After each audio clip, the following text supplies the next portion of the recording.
to just share a little bit about the background of how OC Publishing evolved, and then I will introduce the author panel. Each of them will have an opportunity to share a little bit about their background, read an excerpt from their books, and then we'll open the floor to questions. So please don't hold back, ask lots of questions, and we'll hope to answer them as best we can. Books are for sale on the side, so once we're finished the Q&A, the authors are available to sign books, so purchase your books, and the authors will be here to answer any one-on-one questions as well, and to sign your books. I started my professional career as a school teacher, a preschool teacher, and at that time it sort of instilled in me a love of children's literature, and it sort of has happened that OC Publishing has developed quite a niche in children's books, but we also publish memoir. We have one of our memoir authors here tonight. I myself write mystery, but since I started publishing other people's books, I don't have a whole lot of time to do my own writing, but I did bring a couple of my novels with me tonight, so you're welcome to have a look, and I will sign them if you like. And I spent 20 years in PR after I worked as a preschool teacher for about 17 years. Then in 2007, I was living overseas and decided I was going to freelance, so I started doing a lot of copywriting. I then wrote my first book, which was a nonfiction, and it was traditionally published. Actually, I'm not selling it because you might not be of interest, but it's called At Home in Dubai. It was published in the UK, and that was when I decided I really enjoyed the process, the writing a full-length book, doing the research, interviewing people, learning about places and people and character. And prior to that point, I had written mostly corporate copy, did some social media strategy, wrote press releases and all those kinds of things. So I found that I really enjoyed this process. I've also, in my past, every time I learn something new, I read everything and get my hands on, and then I want to tell everybody else about it. So then I do workshops and I teach people and I mentor and I help.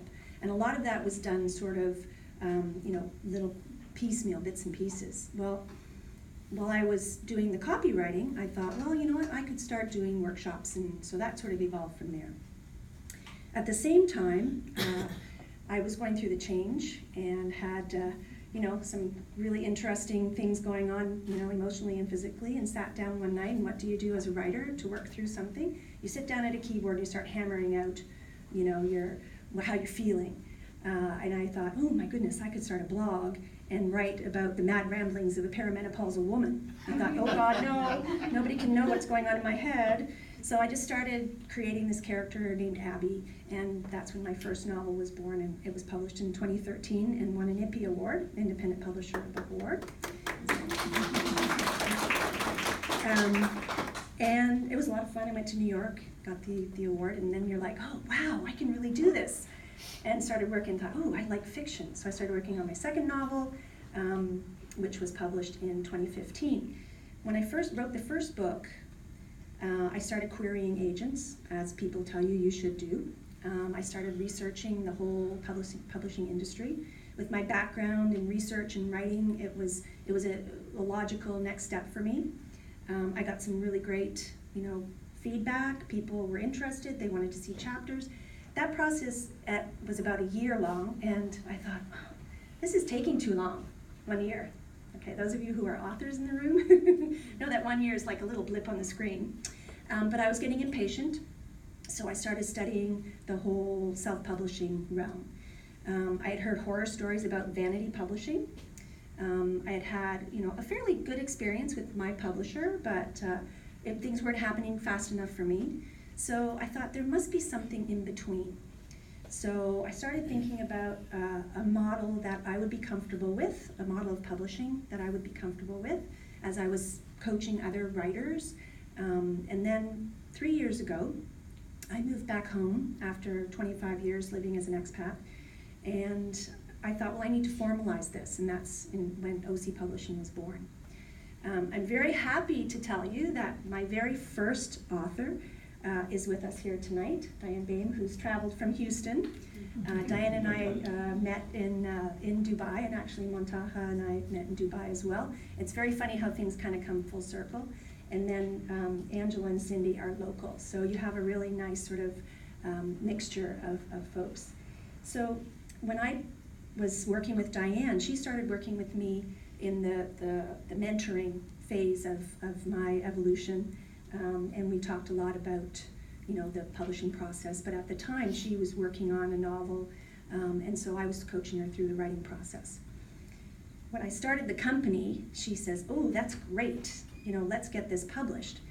But she also was an elementary school teacher, and she said, "I have about 50, I might be wrong in the estimation, 50 kids' books already written." So it was like the path of least resistance. Can we do the children's book first? And I said, sure, why not? I love kids' books. So that's sort of how the whole partner publishing model began in my world. I really wanted to create a process whereby somebody who wanted to self-publish but didn't really have the knowledge or the courage necessarily, they're all very courageous, let me tell you now, to go it alone, but just needed somebody to maybe give them a little advice, maybe a little hand-holding. So there's kind of two paths that I take an author through. If they want to self-publish and want to do all of the legwork and the contacts with the designers and editors, well, then I can coach them through that. But most of the times, an author just wants to say, "Here's my manuscript, please help, bring it to light." So this model is a shared cost model, and it's a shared, benefit model as well. But I take the books through the exact same process as a professional, traditional publishing process. I hire professional editors and designers. I work really closely with them. I review books and make decisions on which ones which authors I'm going to work with, because we all want to be proud of the product that we're putting out. So that's sort of a little bit about the process. The distribution is global. We set up on Ingram Spark, which is a new arm of Ingram Distribution, which is based in the US, but I've been back in Canada for 3 years, so we're looking at also distribution channels in Canada. But that's a little more detail than maybe you need or want, but you can ask me more questions about that process at the end once we get through the most important part. So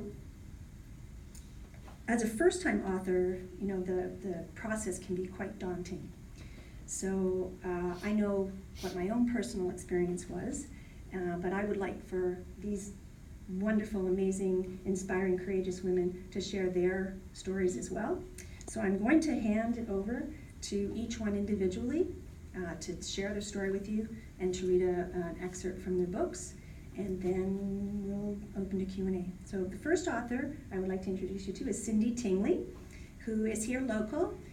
She'll tell you about her background, but just really quickly, she is originally from Fredericton, or New Brunswick in general, but Fredericton more recently before she moved to Halifax. And she is writing a series of children's Bible stories. They're first readers. We published the first one in 2018, thank you, Cindy. And we're just about to launch the second one in Lily's Adventures. So I'm going to hand it over to Cindy.